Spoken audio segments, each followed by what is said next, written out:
All right. So we're going to go over how to set up an Athena data source.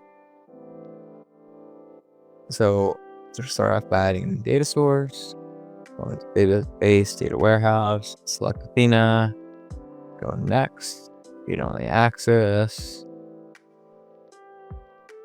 no IP whitelist, query parser enabled, and this will have some defaults. So it'll have 1,000,000 rows or 500 gigabytes threshold, and then role access.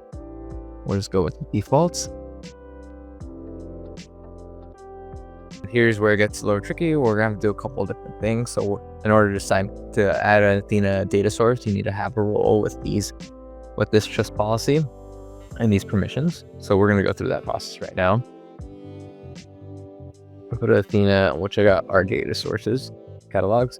So for this example, we're gonna go and connect with AWS data catalog, which is the default catalog. In order to do that, we're gonna create a role with access to Athena. So let's go ahead and go to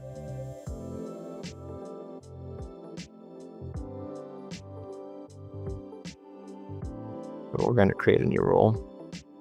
And for this one, we'll need to do an AWS account because customers are going to want to connect to our account. And then we'll put this right here. So obviously this is our account. So this will say something different. And we'll take this, which is the same number that is here, add it as account ID. Next. And then we'll want to give it the Athena. We'll access. And then here's a bit of a caveat. It says it right here. Basically, if you're using a different S3 output bucket than the default with Athena connections, you'll want to give S3 permissions for that bucket. But for this example, we're just going to give all S3 access. And then if you're using a connection like CloudWatch or Dynamo RB, and you're using the Lambda for that, you'll want to give it the Lambda permission as well. Since this connection is through S3 glue, we don't need to do that. But our output bucket is in a different location than default, so we'll be using this as well. All right, and we'll call this showcase. And then permissions look good. It looks a little different than the one here, but once you create it, it'll look like this. And I'll show you that right now. So you create the role. Called it Athena showcase role. And then let's confirm it's got these two accesses, and then you go into trust relationships, and it's just like here.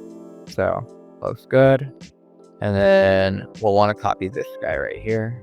I'll put it into here. Since we're using the default catalog, we'll just put that in. And then we'll call showcase. And we'll leave everything to the defaults. It doesn't really need anything besides the role and the catalog. And like I mentioned before, we are using a bucket that's outside of the default, but we don't necessarily need to put it in here. Yeah. And then we'll go ahead and connect. All right, there it is. Here's the table we're looking for. Go ahead and add all. Very nice. So we go back to data sources. We don't need this anymore. We can get rid of this. So here it is. And now we can go to Milo. And they tell me about Athena showcase data source.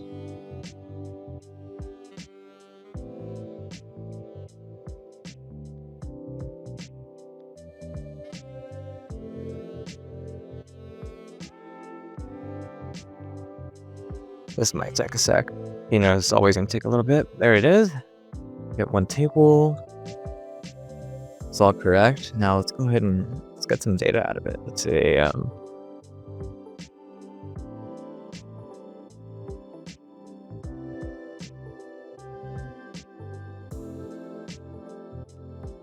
Oh, there you have it. Just queried our Athena connection and gave us a little chart.